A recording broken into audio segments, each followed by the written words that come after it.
engaging the community since 1970. This is WIS Awareness. Good Sunday morning. Thanks for joining us for Awareness here on WIS. I'm your host, Leland Pinder. Well, June is Alzheimer's and Brain Awareness Month. Alzheimer's is a disease that affects 5 million people here in our country and many right here in South Carolina. Here at home last year, the Columbia Urban League received a $20,000 grant from the Lieutenant Governor's Office on Aging for Alzheimer's awareness and education initiatives for those living with the disease and their caregivers as well. So joining me this morning are James McLawhorn of the Columbia Urban League, the president and CEO, and also Wesley Funchess, a physician's assistant at East Charlotte Physicians in Charlotte, and Dr. Macie Smith, the project director for the program Dementia Speaks. Thank you all for being here. Thank you, Leland, for having us. All right. Mr. McLawhorn, let's start with you and the Columbia Urban League. First of all, congratulations on your 50th anniversary that you're celebrating right now. Thank you so very much. We're just really grateful to be around for 50 years, empowering communities and changing lives. When we think about elderly care and the focus on elderly populations, some 35 years ago, the Columbia Urban League had a program that provided legal services for the elderly. And that program, we had that program for probably over 30 years or so, in essence. So somehow people think that the Urban League being involved with elderly issues, some people think that's not what the Urban League does. We're kind of known for working with young people. But when you think about it, what is the difference between an elderly person and a young person? You know, I've always heard people tell the story that you're going to be a child twice. You're a child when you're very young, and when you become an adult, you become a child also. And I think it's important for us to put a focus on elderly people. If we don't do it, who's going to do it? If we live long enough, all of us are going to be elderly persons in life, you know. The problem is that we don't give elderly concerns the right priority, in essence. And so when we talk about Dementia Speaks, and beyond Dementia Speaks, we talk about the exploitation on elderly people, in essence. And people who have worked so hard over their lifetimes to make a meaningful contribution to society now become vulnerable people. And when we don't have the protections in place to help those persons, you know, I think we need to have stiff penalties for people who exploit, abuse elderly people. Well, now, you're working to combat some of that. So is that why you wanted to get involved and kind of lead the charge here at home with brain and Alzheimer's awareness being something that affects elderly people so largely? Well, I think a lot of exploitation, abuse, and neglect occur because of the situation of dementia. In essence, you know, people don't have the faculty, the mental capacity that they've had previously. So as a result, people take advantage of them, you know. And so I think that all of this come together, you know. You cannot separate. You cannot talk about dementia, Alzheimer, without talking about elderly abuse, neglect, exploitation. It all come together. And so, Macie, the Dementia Speaks program, that's kind of something you have going with this grant money to educate the public, as well as those suffering from the disease, obviously, and their caregivers, and just about how to deal with this and how all that comes together. So tell us about the program. Sure. In our community, Dementia Speaks is designed specifically to empower, uplift, and educate family caregivers. Family caregivers are the backbone of the long-term care system. We currently know that over 15 million family caregivers are providing billions of hours of unpaid care. And if we had to put a dollar sign to that, that would compute to well over $220 billion that states are saving. And so that tells us that there is a need for support for family caregivers. And with Dementia Speaks, we have educated over 500 have been in attendance. Our goal was 150, but over 500 have been in attendance. And Leland, I'll tell you, there's an overarching theme. And the theme that comes out of these seminars is, where was this information when I was caring for my husband? Where was this information when my mom was first diagnosed? We know that basic foundational applicable information and understanding about the difference between Alzheimer's and dementia, what to expect, it allows people to better be receptive to the techniques and the strategies that we teach in the seminars. It reduces stress levels for the family caregivers. It improves quality of living for the person living with dementia and also their caregiver. We're currently analyzing the data that we have, but that's what the data is showing us now, and it's proving to us that what we're doing is actually working. It's improving quality of lives, and so that reduces potential health risk for family caregivers. And so when we talk about Alzheimer's and dementia, how do we get to that diagnosis of Alzheimer's? You know, sometimes you forget where you put the keys, you forget why you went into a room, you know, these things happen. So are there any other avenues we should go down first, Wesley, before we get to that Alzheimer's diagnosis? Well, the first thing that we need to establish as far as that's concerned is that no one can necessarily be diagnosed with Alzheimer's right off the bat, meaning if a patient comes in saying that, you know, they're having trouble remembering stuff, that's not an automatic diagnosis. It requires a workup. A workup consists of getting scans, ruling out other causes of having issues as far as your memory is concerned. In fact, I always talk about this patient that I had that daughter brought her in because she was having trouble, you know, with her memory. She was being combative and things like that. And it turns out she had a urinary tract infection that got so bad until it infected her bloodstream. And as a result, had we not done the full workup, we would have placed her on a medication for dementia, and that infection could have gotten worse.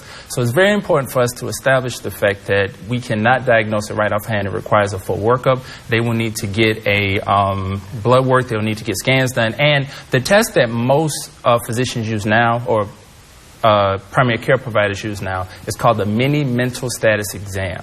It is an exam that tests cognition, which is your ability to think. And if there is some deficiency in your ability to think, it could be Alzheimer's, it could be dementia, but we also need to do other tests to make sure nothing else is causing the problem.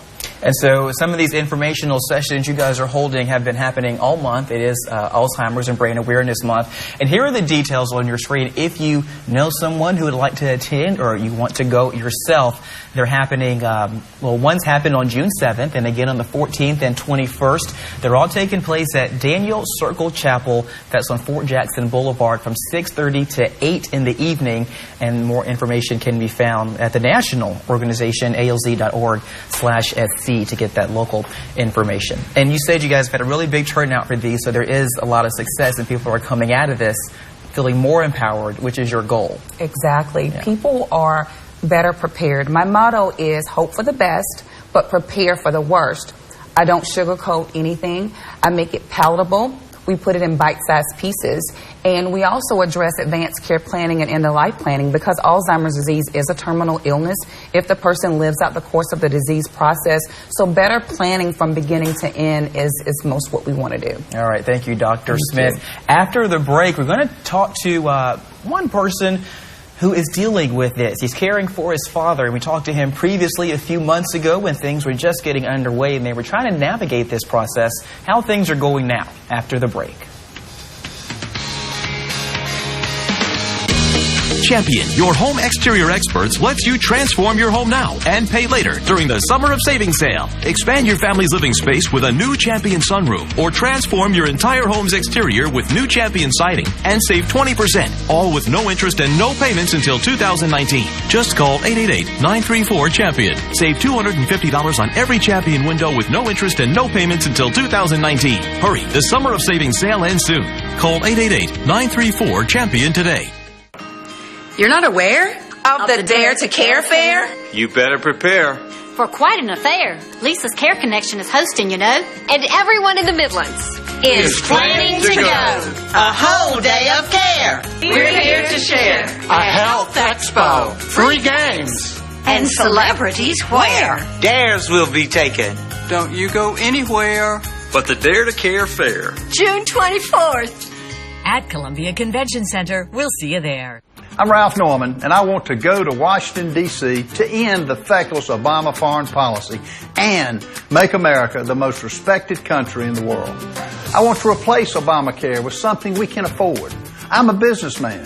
I know how our economy works, how to balance a checkbook, how to deliver a product on time and under budget. I'm Ralph Norman, and I approve this message because those are skills Congress desperately needs. My WIS TV app told me there was a tornado in Saluda County headed toward Prosperity, and it said, take cover now. I said, get to the center of the house and stay low, because it is a tornado headed towards you. There's no words to say what it has done for us here. It's not only plan your day, you can also use it to save your life or someone else's. All right, welcome back here to WIS Awareness. Right now, I'm joined by James Murray. He has a father who is dealing with dementia, and this has been something that's been a part of your reality for a few years now. We talked to you last year here on Awareness about what it's been like with your dad and kind of the learning curve that came along with this disease. Take a listen. He's been the backbone of our family. I'm the oldest of 4 children. He was our go-to guy, reliable, hardworking. He was your go-to guy, reliable and hardworking.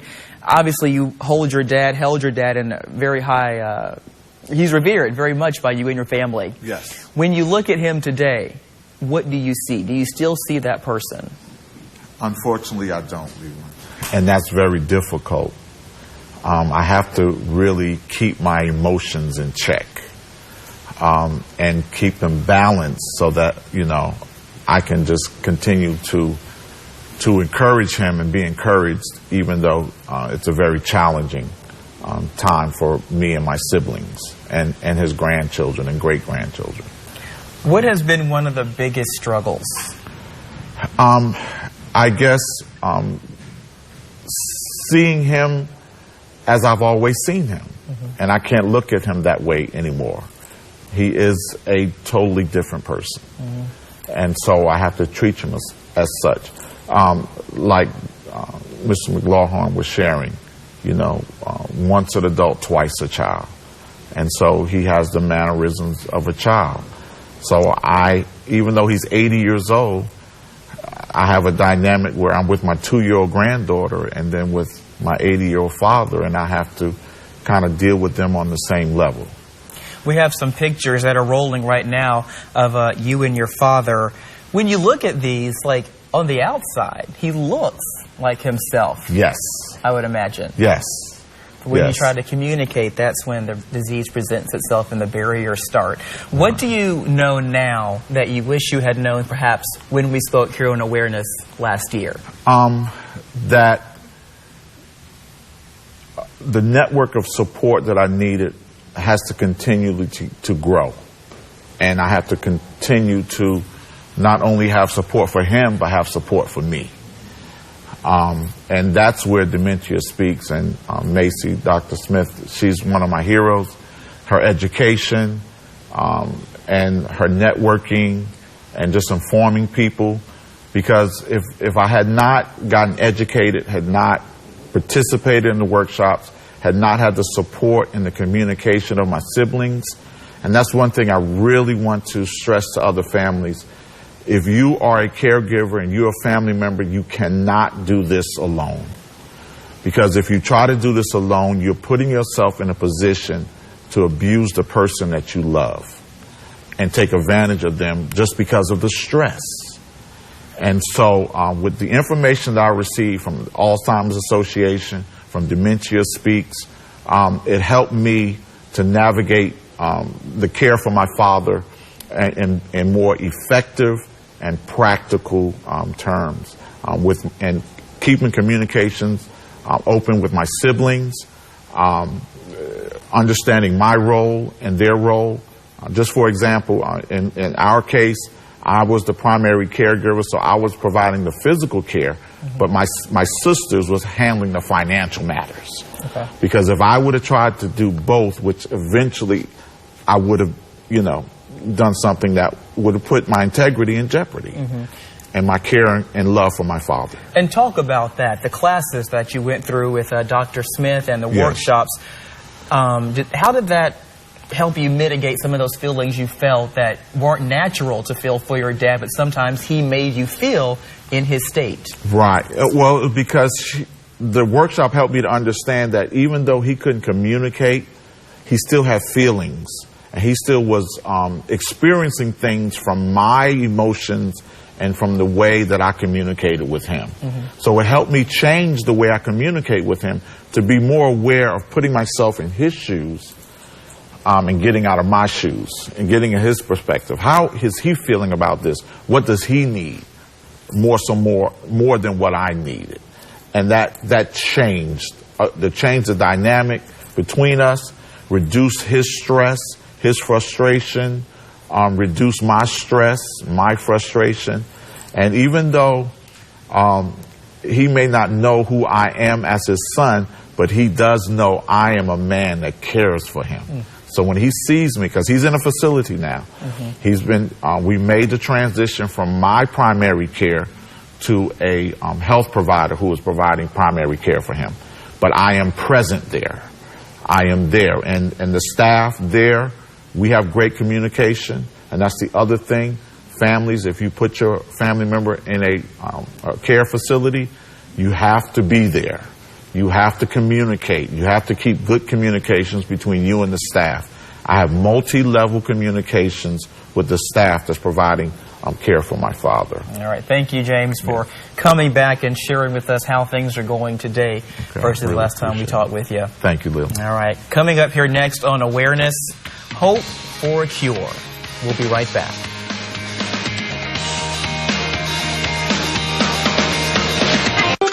I am not a sensational athlete. I don't have movie star good looks. And I'm no politician, but I know enough about our crazy tax code to absolutely bore you to tears. You have no idea. I want to simplify taxes for small businesses to create more jobs, cut them for working families like yours, and end loopholes for corporations that outsource. I know how to do it, and if you send me to Congress, I will. I'm Archie Parnell, and I approve this message. Monday, the show that inspires the nation, is back. As the mighty Casey attempts the ultimate comeback. I'm going to fight my way back to the top. She's back! She's back! Then, on Spartan, they competed as individuals on American Ninja Warrior. Now, can these ninjas unite to conquer the ultimate team challenge? We want to win. An all-new Spartan Ultimate Team Challenge after American Ninja Warrior, Monday on NBC. Although the financial crisis was some years back, it's still hurting many seniors today. But if you're a homeowner 62 or older, there's a mortgage program that just might make life a little easier. With a reverse mortgage, you can convert your home equity into cash and at the same time eliminate your monthly mortgage payments. You never give up ownership. For your free information kit, call now. 1-800-313-2178. Wake up to the latest local news with Mary King and Leland Pinder. And up-to-date weather forecast and traffic with meteorologist Tim Miller. That's live, local, now. WIS News 10 Sunrise. On air, online, and on your smartphones. We're here to help you get your day off to a good start. Reporting the latest up-to-the-minute news. First Alert Weather is here to give you what you need to know to plan your day. WIS News 10 Sunrise. Live, local, now. Welcome back to Awareness. I'm Leland Pinder. It is June. It's Alzheimer's and Brain Awareness Month, and I'm joined again by Dr. Smith and Wesley Funchess. But I'm also joined by Tanya Rodriguez-Hodges, whose mother also is living with dementia, and you are the primary caregiver for your mom. Before we get started talking with you, take a listen to this soundbite from last year when you were also here on WIS Awareness. One thing that I can say about the classes is that they taught me to take the I out of a situation. So it's not about me. So you also took part in the Dementia Speaks workshops with Dr. Smith and others. And you say it helped you take the I out of the situation. Yes. What does that mean? It just helps you to unfocus yourself and move you out of the scenario. many times we as humans just believe that we should be the primary in a statement, in a sentence, in a situation. But when you're dealing with someone with Alzheimer's and or, varying levels of dementia, you have to remember that they're not the I. So you have to remove yourself and focus in on them, because most often than not, they're trying so hard to relay to you what they're feeling, but there's a disconnect. So if you get all frustrated in the situation, you're just getting them frustrated very much so as you would a child. So a child can sense you being anxious. You're the caregiver to the person that you're caregiving is also feeling that same amount of stress coming from you. So just drive home for me just how meaningful and important these Dementia Speaks classes were for you when you were navigating this process of caring for your mom. Well, we have what's called a Bible. That we created after the classes ended, because Dr. Macie was it was such a revealing class.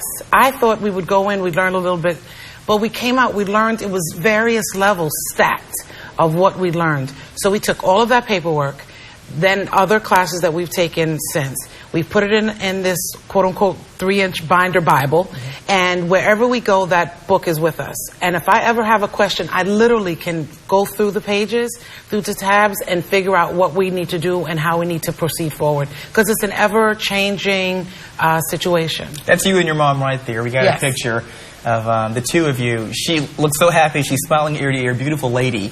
When you see a picture like that and you know what her current state is, just how do you feel? What do you think? I'm blessed. This could be, it's all glass half full, half empty situation for me. For me, I'm blessed that I'm able to take care of her, still make her laugh. I'm able to take care of my father, who's 91. It's a group effort. My brother's involved. My brother comes from New York as well, and for weeks at a time. So it's a community effort. And then we have a lot of folks from the church that just stop by with meals just to help out. So for me, is it sad that we're losing her? Yes. But every day brings a challenge, and there's always laughter amongst the challenges.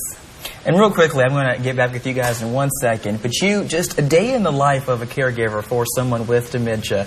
You had an emergency just today. Right. And it delayed you getting here by a few minutes. What happened? She was just a little confused and did not want me to leave, and that's, par for the course. You wake up thinking, this is what I'm going to accomplish today, and this is how we're going to get there. And then you see her, and then you're going, okay, time shift. We're going to do this instead of doing that. There's a lot of you have to be very malleable in this, and you have to be very flexible. And for me, even though I was supposed to be here and I'm a woman of my word, there is nothing that takes priority over them. So she was upset, he was upset because she was upset. I was trying not to be upset because he was upset and she was upset. So, but it worked out in the end, yeah. Oh, definitely glad it did, and everything is okay. Now, there are many people who are affected by this disease and many people looking to find a cure. 2017 Walk to End Alzheimer's here in Columbia will be on Saturday this year, October 21st. And these walks are the largest effort in the nation to raise awareness and money for care, support, and Alzheimer's and dementia research. Now, we checked, and so far this week here at home, more than $30,000 has been raised so far this year. Their goal, $185,000.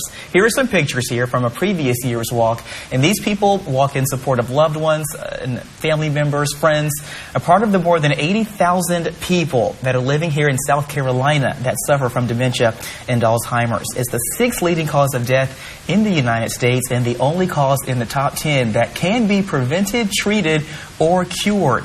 Now, according to the Alzheimer's Association, cases among the elderly population will only increase as time goes on. So these walks and wearing your purple, as I've done today, are great ways to get involved and show your support. But there's also some other options, and that's where we get to clinical trials. If you head to alz.org, there's information there about where you can do a trial match and find a possible study that's good for you, maybe where you live. Here at home, there's actually one happening at Roper St. Francis Hospital in Charleston. I know that website's a little long there, but take a look look at it and jot that down if you want to visit it and find out more information about that if you would like to get involved. And Dr. Smith, I want to ask you, in these clinical trials, it's encouraged to get everyone involved, all races, ethnicities, genders, etc., but African Americans are largely underrepresented in these trials. Yes, that's true. And clinical trials are very important because as it stands, as you stated, there is no cure for the disease. In order to develop a cure or some level of treatment, we got to know what's causing it. We find out what's causing it based on clinical trials, a control group, experimental group. What we know is that African Americans are twice as likely to develop Alzheimer's disease than their Caucasian counterparts. And so African Americans are largely underrepresented in clinical trials. And so when we're looking at treatments that are possible, it doesn't really capture that population. And I'll say, too, with our Dementia Speaks workshops, over 68% of our family caregivers are African Americans. And so that's huge. And Wesley can probably talk a little bit more about the clinical trials as well. Yeah, as far as the sorry. Actually, after the break, we're going to continue this conversation. We'll be right back here on Awareness. I have all these bills. What am I going to do? Don't scream, call Akeem.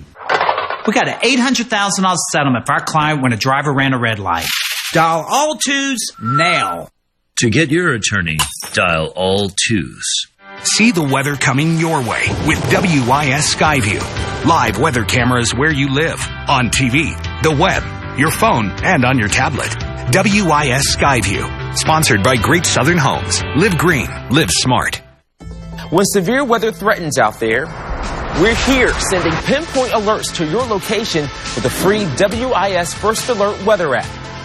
Now, with a new level of accuracy, we can send custom alerts to your neighborhood, your street, wherever here is for you. No one knows here better than the local team of experts you trust, the WIS First Alert Weather Team. Stay safe and ahead of the storm with the WIS First Alert Weather app. During the Champion Summer of Savings Sale, you can replace your old windows and pay no interest and no payments until 2019. I love my new windows. I'm expecting a huge energy savings. And save an extra $250 off every Champion window, all with our exclusive Comfort 365 glass and limited lifetime warranty. Just call 888-934-CHAMPION. Save $250 on every Champion window and pay no interest and payments until 2019. Hurry, this offer ends soon. Call 888-934-CHAMPION today. You know, I think if there's one thing that most people want to know about me is about my name. How do you say it? A lot of folks want to know, how do you get Dominus out of Dominic? The answer is, I really don't know. I'm named after my dad. It's a family name. But to remember it, think of Dennis the Menace. Dennis the Menace, Dominus. Dominus, Dennis the Menace, Dominus. After a while, it kind of rolls off the tongue, and you'll get it like that. But you have to kind of hear it before you see it. But after a while, you'll kind of get it. Chief Meteorologist Dominus Brown. Weeknights on WIS. Welcome back, James. Or Wesley, please continue your thought. I was just going to say that right now clinical trials are focusing on either early detection or treatment. Right now there are 5 drugs that are available that only treat the symptoms and not the disease. So right now clinical trials are strictly focused on those 2 things. Early detection, so we can get treatment early, and also actually treating the actual disease and not the symptoms. All right. Thank you so much, all of you, for being here today. You guys are getting your grant renewed this summer, so Yay, Dementia Speaks will be back. And thank you so much for joining us here for Awareness. We'll see you next time.